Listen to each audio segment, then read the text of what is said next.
Magandang araw mga kaibigan.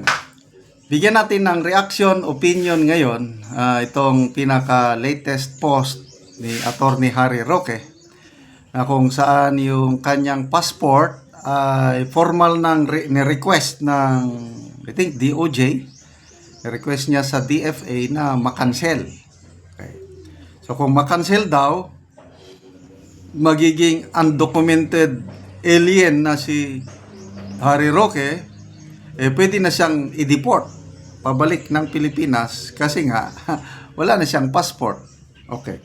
So ito ang sagot ni Attorney Roque sa kanyang post. Sabi niya, may pang-aalas ka ba? May pagka-alaskador din, pangangansyaw itong Attorney Harry Roque.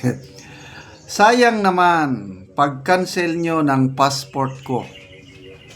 Nasa Dutch government naman kasi ang passport ko at di ko rin magamit. Okay? So, usually dyan, pag nasa ibang bansa ka, example, kaming mag-asawa, bakasyon kami sa US, pasok kami. May passport, may visa. Pag nakapasok na kami sa US, hawak-hawak namin yung aming passport. So, turista lang kami doon. Pag kinancel yung aming visa, kinancel ng Philippine government, talagang ano na kami, undocumented. Pwede na kaming huliin, pwede na kaming i-deport dahil wala kaming identity doon. Kinancel. Ganon yun. Itong kay Attorney Harry Roque, iba na ang kanyang kalagayan dahil na nag-apply na siya ng asylum. Ang category niya ngayon, hindi na siya ordinaryong turista sa Netherlands, kundi asylum seeker. So, meron na siyang kakaibang status. At alam ko, ang Netherlands, ang isa niyang trademark is pinupuntahan yan ng mga politically persecuted persons. Kaya, yung nangyari kay Joma Sison nung unang panahon, nag-asylum seeker siya sa Netherlands, kaya na-approve. Diyan na siya binawian ng buhay. Ganyan po ang tatak Netherlands. Talagang parang safe haven ng mga political refugees.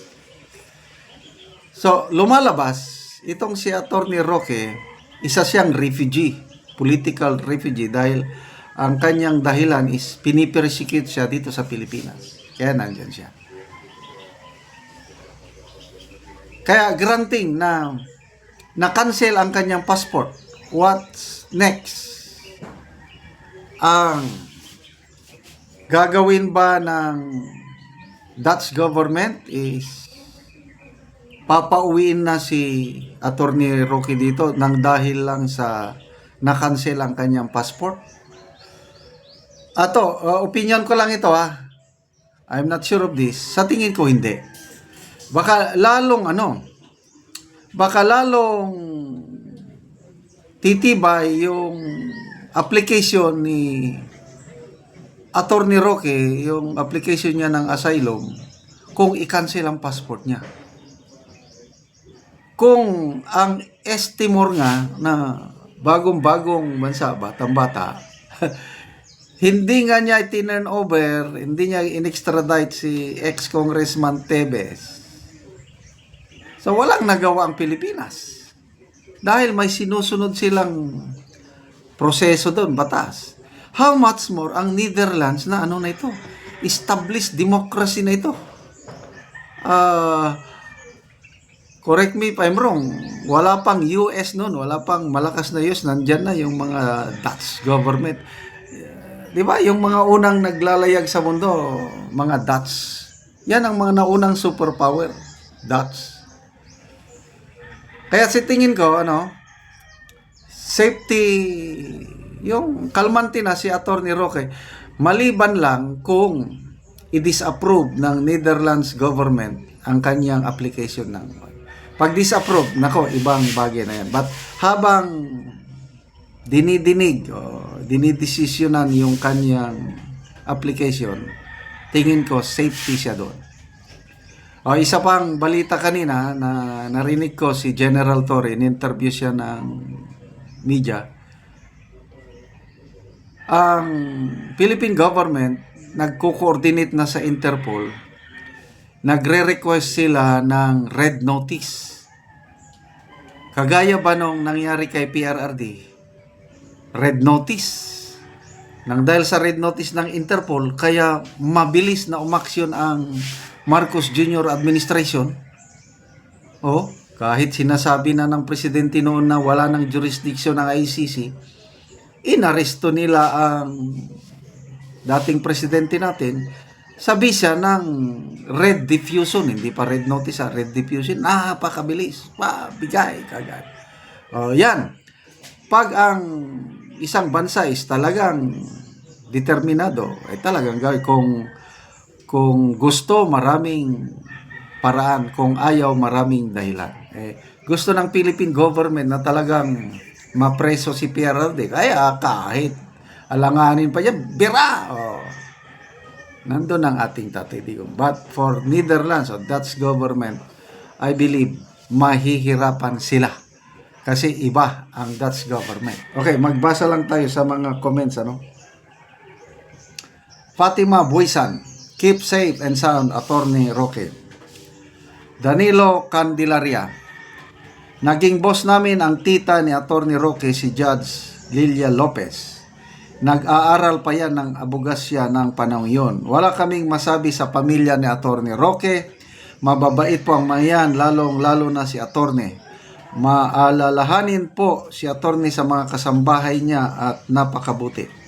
Attorney Roque, siguro pag nagkita tayo isang araw, makikilala pa ninyo siguro kami.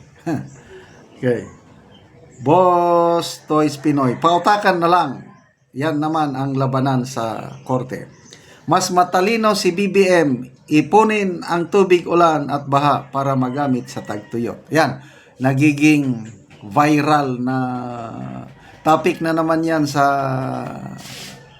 TikTok, sa FB Reels, yung plano ng presidente na mag-ipon ng tubig, ulan para hindi magbaha, para magamit sa tagtuyot. Okay, good luck, Attorney Harry Roque. Salamat sa inyong pagsubaybay, mga kaibigan, sa ating channel. Nakakatulong kayo ng malaki sa tribong Talandig ng Bukidnon dahil ang sweldo po natin is pantulong ito sa tribo. Sa ngayon, namimigay tayo ng mga libreng yero at pako para ma-repair ang sira-sirang bahay ng tribong Talandig. Panoorin nyo ang video na ito. Nakabot naman kita ang sin. Salamat ikay sa nagkakayaan ni.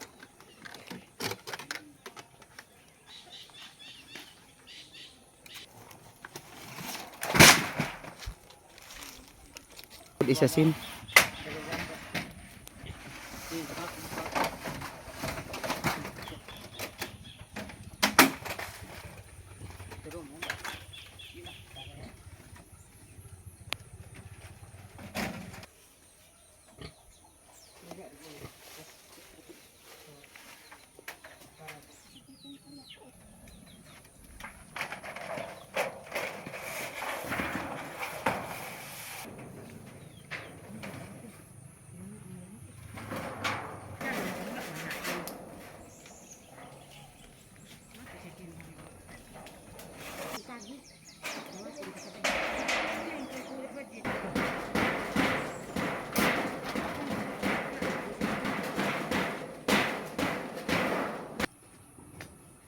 O karon unsa inyong maistorya nga maayo na inyong atop nakabalay na gyud mo og bag-o.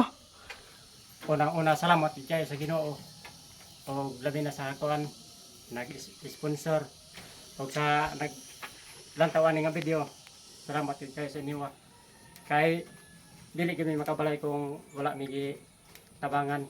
Nakasalamat gyud dako sa Ginoo nga ana sa gigamit nga tawo aron nga matabangan mi makabalay mi. Kaya lisod kayo ang panahon karon kung wala lagi may gitabangan dili kami makabalay kay wala mi kwarta nga ay papalit na mo gamit sa balay. Basta O ginaot unta nga magbadayon ning atabang para dagan pang matabangan. Dagan kayong salamat. O sige, salamat kaayo. Bye-bye. Oo, sige, God bless. God bless. Ah, ah.